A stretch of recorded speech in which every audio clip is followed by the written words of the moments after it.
Então, uma boa tarde, boa noite a todos. Não sei em que momento a gente vai estar assistindo essa nossa gravação, mas nós somos a turma do curso de Psicologia, né, nessa cadeira da disciplina de Psicologia na Saúde e Políticas Públicas. E nós estamos realizando nosso trabalho, né, fazendo um bate-papo, uma conversa hoje com a nossa convidada, Natália, que logo mais vai se apresentar para nós, e nós estamos abordando o tema, né, no nosso trabalho sobre a estratégia de saúde familiar. É isso, né? Esqueci como é que se fala. ESF, Estratégia de Saúde Familiar. É assim que se diz? Ou da família, né? Tanto faz. Da família, né? Então acho que nos apresentamos, os outros colegas, depois a gente passa a palavra para a Natália para ela se apresentar, falar um pouquinho da sua formação e da sua função, né, junto à saúde do município de Torres aqui.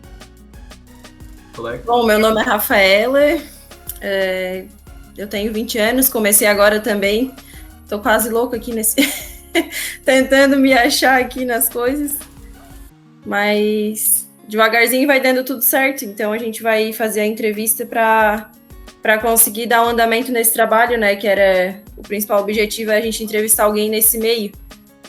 Meu nome é Igor Debiase Crema, deixa eu tentar abrir a câmera. Eu tenho 24 anos e eu sou formado em Direito e agora eu curso Psicologia. Mas e a Yasmin, né, que a Yasmin não conseguiu chegar ainda, né? E agradecer novamente por disponibilizar esse seu tempo pra gente. Conheço o Adriano já há um tempo, né, mas eu sou a Natália, então eu tenho 25 anos. Eu sou bióloga, hoje é o meu dia do biólogo. Mas eu sou bióloga por formação também, me formei na Unesc, terminei o bacharel em 2019 e agora, no meio dessa pandemia, aí, concluí a licenciatura e aqui na UBRA, daí, né, e uma pós-graduação. Eu entrei aqui na Secretaria de Saúde faz 3 anos, dia 20 de agosto agora faz 3 anos, e eu sou agente comunitária de saúde concursada. Tá, entrei, então comecei como ACS, que nem que eu falei mais cedo pro Adriano, né, dessa parte mais prática dos ESFs, como é a rotina e tal, visitas domiciliares e tudo que a gente oferece para a população, assim, eu conheço um pouco mais dentro, né, do meu cargo como agente comunitária. E agora, faz uns 2 meses, mais ou menos, aqui em Torres, a gente trocou a gestão da Secretaria da Saúde, né, então saiu a secretária e entrou um secretário de saúde, né, que já tinha atuado antes na secretaria, e eu entrei dentro da diretoria da atenção básica. Então hoje eu estou aqui na diretoria, tem o Thales, que é o enfermeiro, que é coordenador dos ESFs, que trabalha comigo, mas daí eu fiquei na diretoria aqui já faz uns 2 meses, aí estou a trancos e barrancos, mas tocando o que é possível, o que não é possível também. A gente elaborou algumas perguntas, né, para a gente fazer essa entrevista contigo. E a primeira pergunta que nós fazemos para ti, Natália, né, nesse nosso bate-papo, é quais são os objetivos e a função desse serviço, né, das ESF? Então, as estratégias de saúde da família, tá?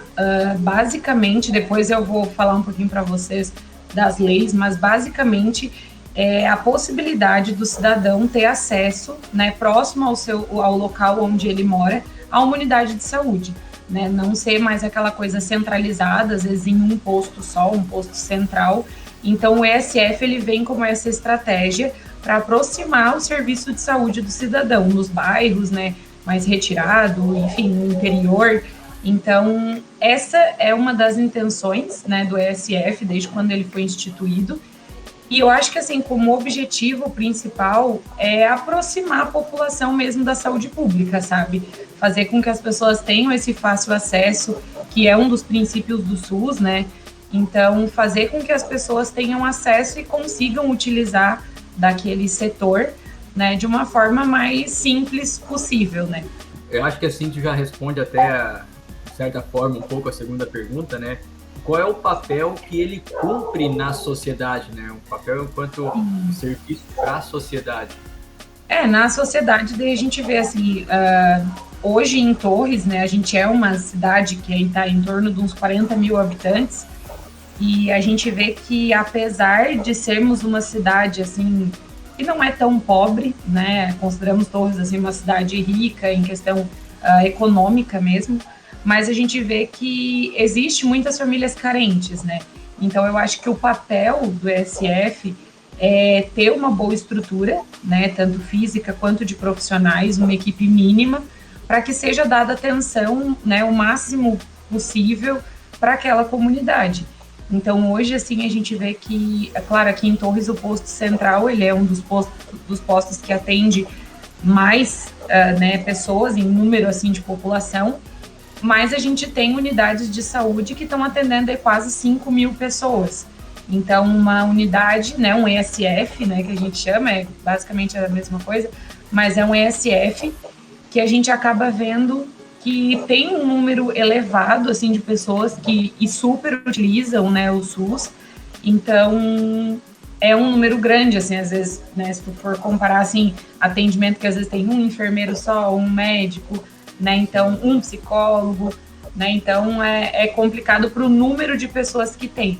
Mas o papel, assim, que ele cumpre mesmo na sociedade é basicamente isso, assim, fornecer o SUS e disponibilizar ele ao máximo de pessoas que conseguir, né? Eu olhei, assim, antes de fazer essa conversa, a gente viu alguns vídeos, alguns materiais, um dos materiais que eu vi que é que a equipe da ESF, né, ela tem a possibilidade de atender entre 3.000 e 4.000 pessoas, assim, né, cada uma dessas unidades. Então, é um serviço que atinge, de fato, muita gente, né, Natália? E assim, hoje aqui em Torres a gente tem... Eu até estava entregando para uma enfermeira que assumiu hoje aqui do contrato, mas a gente fez uma relação, assim, de mais ou menos qual é a população que cada ESF atende, né, aqui em Torres, quantas pessoas em média tem. E a gente tem uma unidade que, por exemplo, por número de pessoas, já deveria ser uma equipe dupla, né, ter 2 enfermeiros, 2 médicos, fora o central, né, que o central já é uma unidade que tem uma equipe um pouco mais completa por causa do número de moradores. Mas o ESF, ele vem também com essas regras de número de população para a quantidade, né, da estrutura, mesma coisa os agentes comunitários, né, cada enfermeiro tem um número X de pessoas por lei que eles podem atender, né, então tudo isso é o que constitui um ESF, que muitas vezes faz com que, mas por que lá no meu bairro estão construindo outro ESF? Né? Às vezes as pessoas pensam assim, é só questão política, mas às vezes não sabem que o ESF próximo da casa deles está atendendo mais de 5 mil pessoas e que deveria ter uma outra unidade para dividir aquela equipe, né? Ou dividir não, na verdade construir uma outra equipe, né? Mas dividir essa população, né, que daí todo mundo conseguiria ter muito mais acesso, né, não teria esses atrasos de agenda de consultas e tudo mais.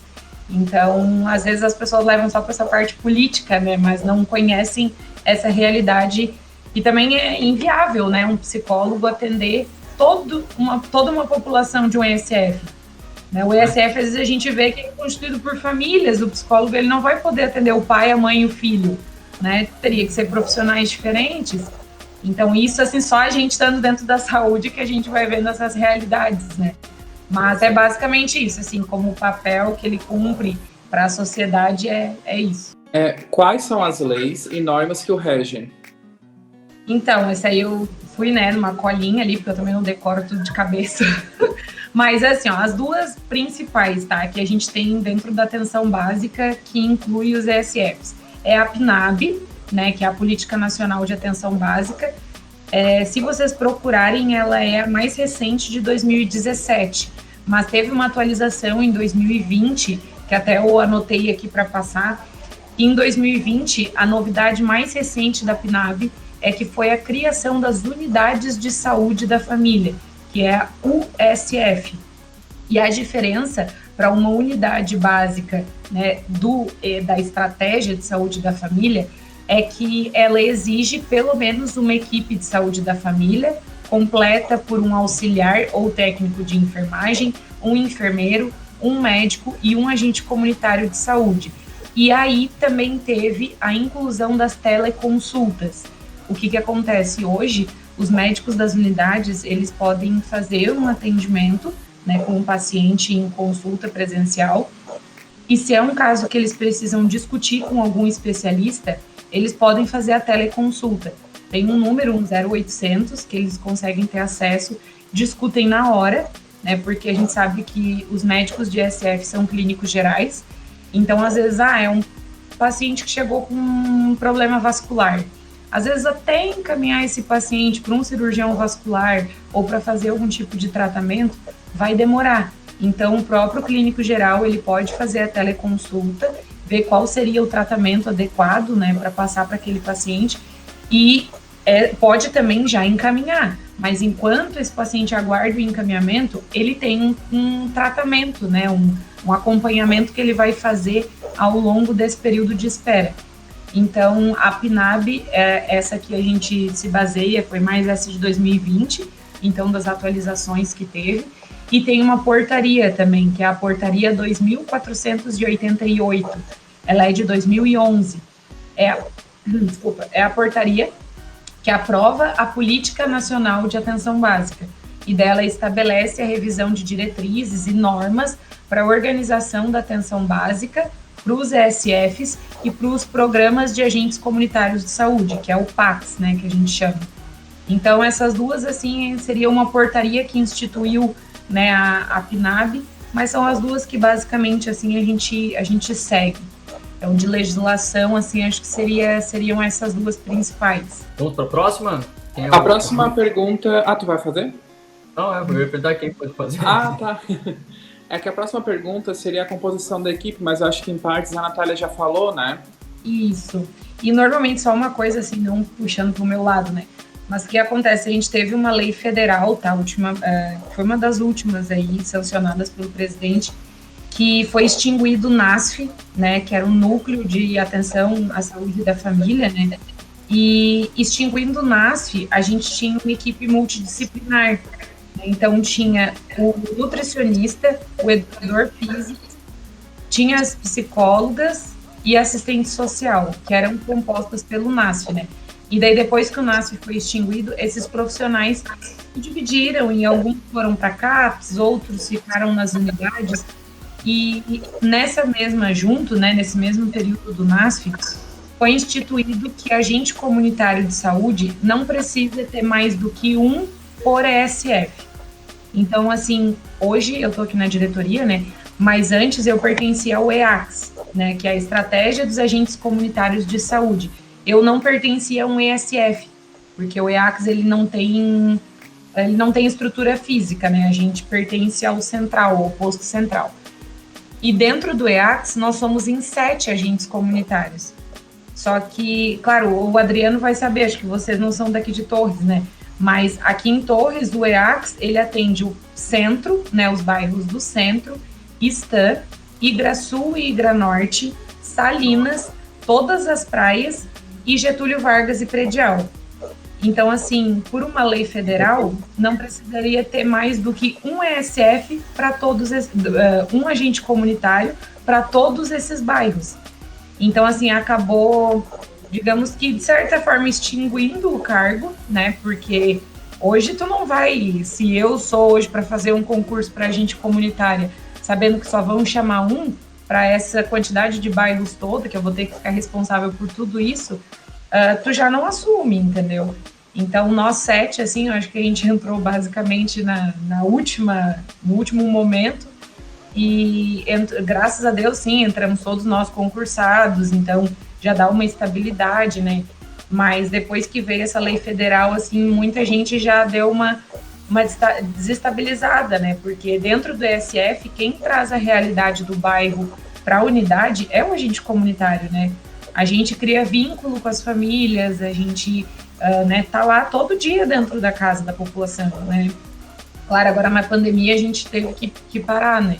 Mas agora que está retornando aos poucos, é a gente que leva essa demanda, né? O agente comunitário, então acabou dificultando daí também para o enfermeiro, acabou dificultando para o técnico, né? Mas a composição da equipe, hoje a gente tem aqui em Torres, tá? Vou passar a realidade daqui. A gente tem os agentes comunitários, tem 2 técnicos de enfermagem nas unidades, tem um enfermeiro, um médico e daí tem o dentista e auxiliar de saúde bucal fixos no ESF, tá? Esses são fixos. Depois tem os outros profissionais, que eles se dividem entre as várias ESFs que tem, que daí são os psicólogos, nutricionista, o fisioterapeuta e o educador físico. E a terapeuta ocupacional, que a gente tem uma agora também. Então, esses profissionais, a maioria, né, esses multidisciplinares, eles são 20 horas, só o educador físico, que ele é 40, mas os outros são 20. Então, eles acabam ficando, às vezes, um turno em cada unidade, ou às vezes até menos do que um turno, né? E vai funcionando assim, mas a equipe fixa é aquela mesma que eu passei antes. E daí é o que é composto pelo ESF. Né? Vamos para a próxima? A próxima pergunta... tu vai fazer? Não, eu ia perguntar quem pode fazer. Tá. É que a próxima pergunta seria a composição da equipe, mas eu acho que em partes a Natália já falou, né? Isso. E normalmente só uma coisa assim, não puxando pro meu lado, né? Mas o que acontece? A gente teve uma lei federal, tá? Foi uma das últimas aí, sancionadas pelo presidente, que foi extinguido o NASF, né? Que era um núcleo de atenção à saúde da família, né? E extinguindo o NASF, a gente tinha uma equipe multidisciplinar. Né? Então, tinha o nutricionista, o educador físico, tinha as psicólogas e assistente social, que eram compostas pelo NASF, né? E daí, depois que o NASF foi extinguido, esses profissionais se dividiram e alguns foram para CAPS, outros ficaram nas unidades. E nessa mesma junto, né, nesse mesmo período do NASF, foi instituído que agente comunitário de saúde não precisa ter mais do que um por ESF. Então, assim, hoje eu estou aqui na diretoria, né? Mas antes eu pertencia ao EACS, né? Que é a Estratégia dos Agentes Comunitários de Saúde. Eu não pertencia a um ESF, porque o EACS ele não tem estrutura física, né? A gente pertence ao central, ao posto central. E dentro do EACS nós somos em 7 agentes comunitários. Só que, claro, o Adriano vai saber, acho que vocês não são daqui de Torres, né?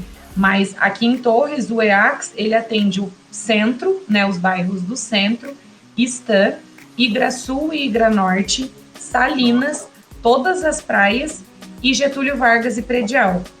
Então, assim, por uma lei federal, não precisaria ter mais do que um ESF para todos, um agente comunitário para todos esses bairros.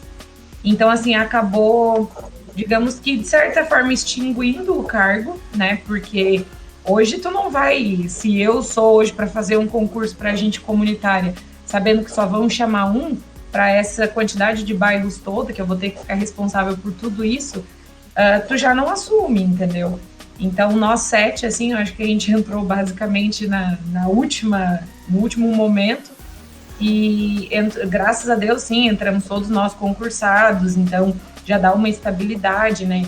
Mas depois que veio essa lei federal, assim, muita gente já deu uma desestabilizada, né? Porque dentro do ESF, quem traz a realidade do bairro para a unidade é o agente comunitário, né?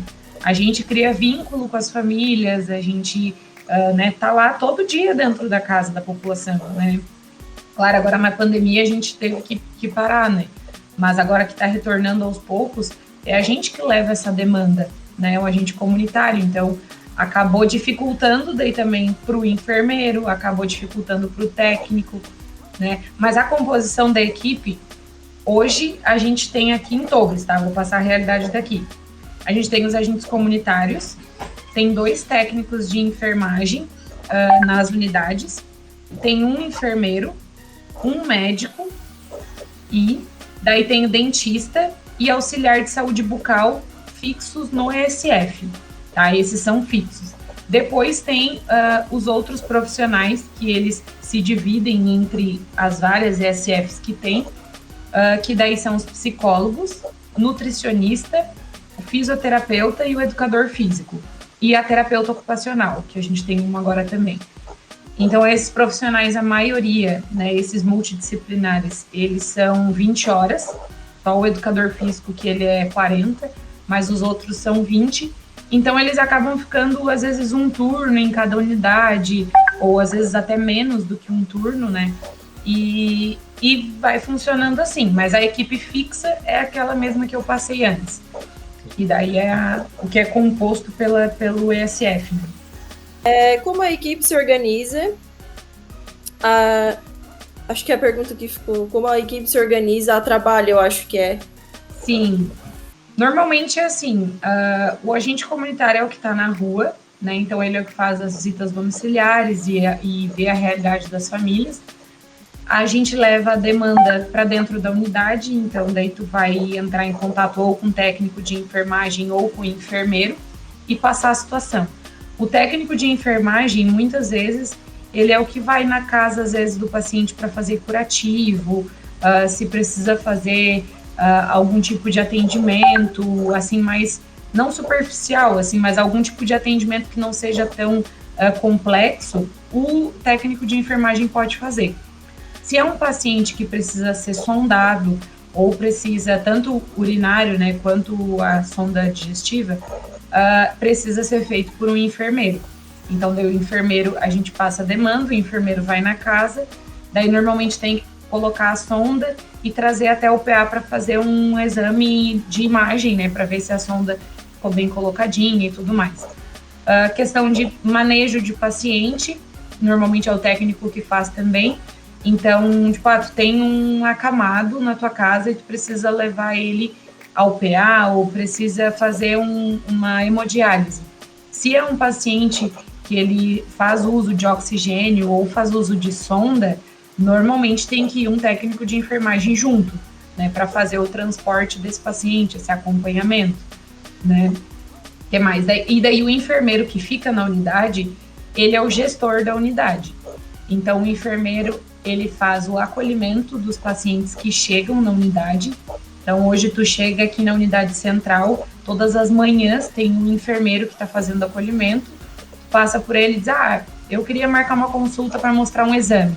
Ele vai ver os teus exames e ver, fazer a gente diz, é uma triagem já de grau de necessidade, né? Então, ele vai ver se a tua consulta pode ser para o final da semana ou se ela tem que ser amanhã, né? Então, essa divisão o enfermeiro já faz no acolhimento. O enfermeiro também fica responsável por fazer as coletas de preventivo na unidade, né? Normalmente é feito, tem um dia que a unidade estipula para fazer as coletas de preventivo e tem que ser feito pelo enfermeiro. O médico, ele vai atender por agendamento, então essa agenda que o enfermeiro realiza, né? O médico, normalmente aqui a gente está estipulando um mínimo de 8 consultas marcadas, mais as demandas livres por turno. Então hoje, tu chegou de manhã, é muito urgente, de repente tu pode ser atendido até o final da manhã, ou vai ser atendido no final da tarde, né? Porque a gente deixa uma agenda mista, ela é 60%, 70% agendada, e o restante a gente deixa sempre umas 2, 3 vagas para caso de urgência, né? Que sempre acaba aparecendo alguma coisa na unidade e tem que atender. Então o médico, ele é esse atendimento, e os demais profissionais também, por agenda marcada, né? As nutricionistas também é por agenda marcada, os psicólogos também, tudo o enfermeiro fica com essa agenda e vai anotando, eu consigo atender tantas pessoas por turno. O enfermeiro vai lá, tem um caderninho, ele já faz a marcação. Só o educador físico, que antes da pandemia, ele estava fazendo atendimentos em grupo. Então, ele ia até um bairro, por exemplo, e fazia atendimento num salão comunitário, e daí, normalmente, vai sempre os idosos, né? Mas daí os idosos iam, faziam algum tipo de atividade física, ele elaborava, tipo, uns circuitos, algumas coisas assim, mas por causa da pandemia teve que parar, e ele não retornou ainda, né? Então, ele tá fazendo mais só um serviço interno, tá acompanhando, a gente tá com algumas ideias, assim, agora não terminou a pandemia, né? Mas a maioria do pessoal já tá voltando às suas atividades, a gente já tá conseguindo retornar algumas coisas, então a gente tem umas ideias já para ele. Mas, a princípio, a composição da equipe é assim. Os dentistas também é por horário marcado, né? Tudo vai ficar na recepção da unidade. Esqueci dos recepcionistas, né? Mas tem que ter recepcionista também nas unidades. Eu gostaria de saber, assim, mais agora propriamente, né? Puxando a brasa para o nosso assado, né? Na área da psicologia, falasse um pouquinho mais do papel específico, assim, do psicólogo, né? Dentro dessas ESFs. Então, hoje a gente tem, eu estava até olhando aqui, eu tive que fazer uma lista de uniforme, daí eu estava fazendo o levantamento.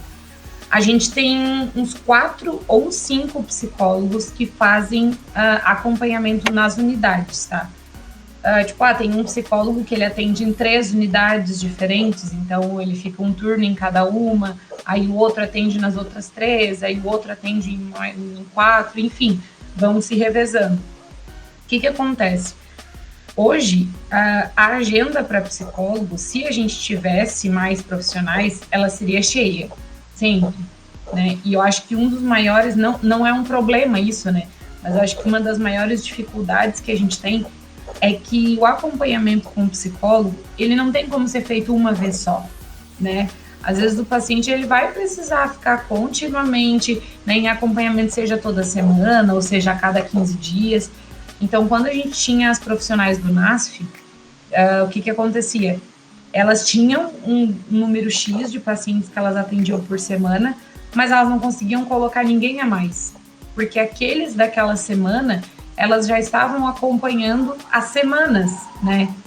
E a gente brinca muito aqui, né? Mas enfim, a gente comenta muito sobre isso aqui na saúde, que às vezes as pessoas usam um termo incorreto, né? Que é tu dar alta para o paciente. O paciente nunca vai ter alta, né? A gente não deveria ter alta de um atendimento psicológico, né? Porque a gente está sempre precisando.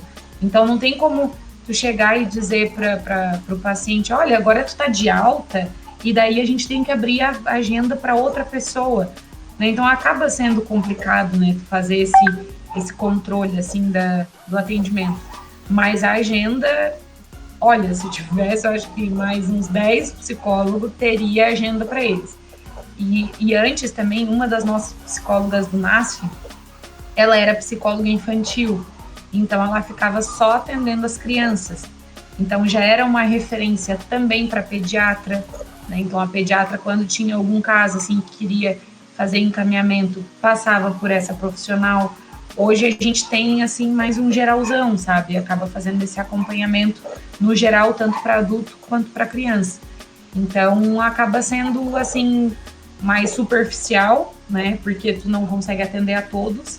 E às vezes aquele que tu tá atendendo, tu tem que continuar, né? Tem que dar uma continuidade. E daí tu não consegue liberar aquela agenda. Então isso é o que às vezes a gente vê que acaba ficando bem complicado. E fora isso, a questão, né, do psicólogo, às vezes ele atende numa unidade e que daí tem o pai, a mãe e o filho que precisam de atendimento. Mas daí o psicólogo não vai poder atender os 3. Então ele vai ter que primeiro atender um, aí depois ver, né, se vai dar alta para um e vai chamar o outro, mas tipo, não deveria também, deveria ser outro profissional, mas a gente não tem um outro profissional. Então acaba ficando assim, essa parte multiprofissional das unidades acaba ficando um pouquinho mais complicado, assim. É uma triste realidade, né? É. Mas quem sabe daqui a pouco muda, né? Acho que a gente pode fazer agora a nossa última pergunta. A gente queria te perguntar quais foram as principais diferenças na questão da realização de serviços antes e depois e durante a pandemia. Então, quando eu vi aquela pergunta ali, eu já disse, ai meu Deus, vai dar quase meia hora só aí. Assim, o que a gente começou a ver? A realização dos serviços, né? Falando da parte profissional primeiro, tá? Como profissional, eu desde o início da pandemia, que eu peguei só uns 10 dias de férias, e daí bem passando a real para vocês, eu peguei esses 10 dias de férias porque o terceiro óbito que teve por Covid aqui no município de Torres foi de um senhor que era paciente meu, e eu fiquei muito mal. Eu não soube lidar com a situação, e eu era agente comunitária, ele era um paciente CAPS, né, e ele foi uma situação que ele fazia acompanhamento no CAPS, só que ele era cardíaco, e daí ele era esquizofrênico, tá? E daí ele não gostava de ir no CAPS, porque no CAPS tinha sempre muita gente, era grupos que ele tinha que participar, ele tinha que conversar, ele tinha que fazer as oficinas, e ele não gostava daquela quantidade de gente. Até em casa, quando ele tinha 70 anos, quando estava em casa e os netos chegavam, fazia muito barulho, ele não gostava, ele se incomodava com aquilo. E daí uma vez eu fui junto com a esposa dele, a gente foi no CAPS, e daí porque a psicóloga me chamou, e ela disse assim, ai Natália, assim ó, cada vez que ele tá vindo no CAPS, a gente tem que chamar a SAMU, porque ele começa a ter arritmia e começa a passar mal, e a gente tem que chamar a SAMU e ele tem que ir embora, tem que liberar ele. E assim, a gente estava conversando com ele e com a esposa dele, e eles comentaram que quando tu faz visita domiciliar, ele gosta de conversar contigo. Então, de repente, assim, a gente libera ele do CAPS, ele tá medicado, tá fazendo o tratamento dele certinho, e tá fazendo mal para ele frequentar o CAPS. Então, de repente, ele, né, vai para casa, se tu conseguir ir mais vezes na casa dele. Porque o agente comunitário, a gente tem que ir uma vez no mês, né, na verdade, na casa dos moradores do bairro. Porque entra como uma produtividade pra gente, né. E daí eu falei na época com a minha diretora, e daí eu disse, olha, se for possível, eu tento ir mais no final da tarde, faço as visitas, vou no final da tarde, daí é bem tranquilo. E a esposa dele fazia até rosquinha de polvilho pra mim, tipo, eu ia pra tomar café, né. Então, assim, esse é o vínculo que a gente cria, e daí, tá, na verdade, eu fiquei sabendo daí que ele... Porque um dia o meu namorado, ele morava na rua da minha casa. E daí o meu namorado chegou ali em casa e ele disse assim, Natália, tem uma ambulância... Era uma sexta-feira de noite. Tem uma ambulância ali na frente da casa daquele teu paciente. Daí eu disse, não tô sabendo de nada, o que será que aconteceu, né? Mas não fiquei sabendo de nada, também não quis perguntar pra esposa dele, deixei. Aí na segunda-feira de manhã, passou o final de semana, na segunda-feira de manhã, a nossa médica aqui do posto, ela é também funcionária do hospital. E daí ela foi falar comigo só no final da noite de segunda. Daí ela disse assim, Natália, sabe o seu Enio, aquele teu paciente e tal e tal? Daí eu disse, sei. Daí ela, ele estava no hospital e hoje de manhã ele faleceu, eu não quis te avisar porque tu estava no serviço e tal. Daí eu disse, tá, até aí, sério, foi tipo lá em março, assim, bem no início da pandemia. Eu tava bem de boas. Eu, tá, que pena, eu já tive vários pacientes que morreram, né, que situação e tal, fiquei triste. Só que daí eu fui inventar de mandar mensagem pra esposa dele, né. Eu, queria me desejar os meus pêsames e tudo mais. E daí ela desabafando comigo, porque óbvio, a gente tinha um vínculo, né, de atendimento com eles, e daí ela falando que ela também tinha pego o Covid, né, ele pegou o Covid e faleceu pelas complicações do que ele era cardíaco. E daí ela disse assim, Natália, eu também tô com Covid, as minhas filhas estão com Covid, a gente não pôde velar ele, a gente não pôde receber, né, nenhum abraço de nenhum familiar. E assim, eu ver ele saindo dentro de um saco preto, sabe, no hospital, e daí eu liguei pra ela chorando, e aquilo assim acabou pra mim, porque eu não tive, tipo, nenhum familiar próximo que faleceu por Covid, né, mas eu sempre dizia, os nossos pacientes, tu acaba criando um vínculo com eles, né, eles te contam coisas que às vezes eles não contam pro familiar. Então, assim, eu fiquei bem mal, na época eu cheguei pra minha enfermeira e disse, olha, não vai rolar, eu tenho esses dias de férias, eu preciso tirar, porque não vai dar certo. Daí foi os únicos 10, 15 dias ali que eu tirei de férias. Mas a gente vê, assim, da parte dos serviços, um esgotamento muito grande, né, dos profissionais. Um cansaço, não consegue... Agora, há pouco tempo que voltou, né, a tirar as férias, que o pessoal pôde começar a se dividir dentro das unidades para tirar as férias. Então, assim, da parte profissional, a gente vê esse cansaço, assim, emocional, devido a essa função da pandemia, né? Agora que tá voltando as férias, que o pessoal tá podendo tirar porque já tá diminuindo o fluxo, tá dando uma aliviada, assim, sabe? Tá indo mais tranquilo. E daí, falando da parte da realização do serviço para a população, quando começou ali a vacinação, que muitos postos estavam fechados, não estavam aceitando que as pessoas fossem para fazer agendamento, até pela aglomeração, logo depois que começou a vacinação, eles começaram a bombar as unidades, né? Porque daí tomaram a primeira dose, principalmente os idosos, já queriam consultar e já estavam querendo ir nos bailinhos, e já queriam sair, já quando que vai ter grupo, e já queriam que voltasse tudo de novo, sabe? E a gente não é bem assim e tal. E a gente viu daí depois que a população em si começou a retornar, porque também, né, a gente tem muitos hipertensos, diabéticos, e foram pessoas que às vezes ficaram quase 2 anos sem fazer um check-up de exame de sangue, sem fazer um controle, né, de glicose, pressão. Às vezes eles aferiam a pressão só aqui na unidade, né, eles não tinham um aparelho para aferir a pressão em casa. Então nem sabiam mais como é que estava a pressão, estava tomando a mesma medicação, não sabia se tinha piorado ou melhorado.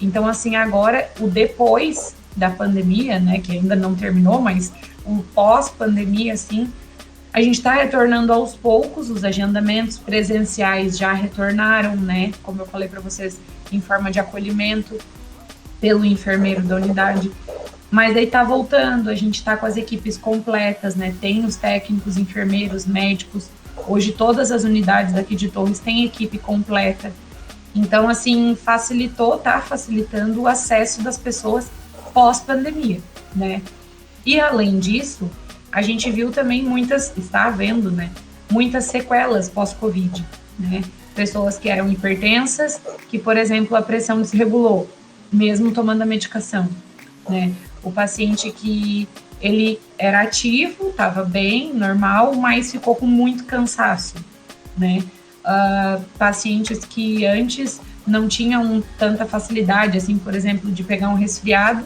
e ficaram com a imunidade mais baixa, né? Muitos estão precisando fazer tomografia porque perderam um pouco da funcionalidade do pulmão, né? Então, várias sequelas, assim, pós-Covid que a gente está vendo no dia a dia, assim, das unidades, né? Que às vezes tu chega um paciente e diz, porque não sei o quê, porque eu tô com a diabetes descompensada, mesmo tomando a medicação, daí tu pergunta, tá, mas tu teve Covid? Ai, tive. Aí tu vai vendo, sabe, são sequelas que às vezes nem a própria pessoa se dá por conta, mas são coisas que realmente foram ficando, sabe? Então esse eu acho que é tentei resumir, assim, as diferenças do antes e o depois, né, da pandemia, tanto da parte profissional quanto da parte, assim, da população, mas agora tá voltando, assim, aos poucos, mas tá voltando tanto esses atendimentos quanto, né, os profissionais estão conseguindo descansar, né, a gente ficou deu quase, acho que 1 ano e meio, mais ou menos, que teve, né, que ser feito um decreto que foi proibido os profissionais da saúde solicitar férias, porque se tivesse férias, tu ia quebrar, né, a equipe mínima da unidade, e tu precisa daquele profissional, então tu não podia liberar, então ficou um período, assim, meio complicado. Mas agora tá indo, assim, tá indo bem, graças a Deus. Olha, acho que se a gente tivesse que ficar conversando mais tempo sobre isso, a gente iria conversar, igual tu falou, né, ao longo de muito mais tempo, né.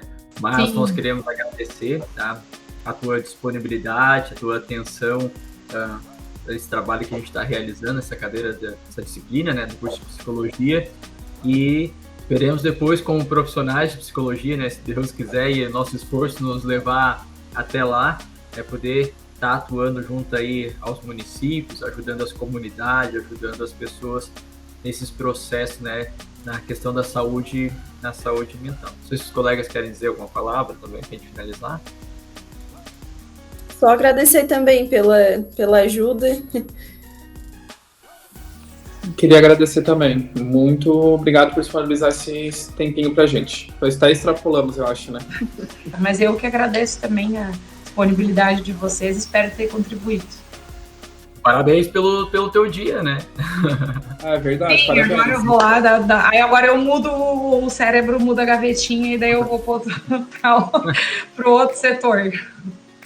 Tá certo, então. Valeu, colega. Até mais, colegas aí também, né? Natália, obrigado, né? Obrigada, gente. Acho bom. Até mais, gente. Obrigada. Tchau, tchau. Até mais. Valeu, galera. Até mais.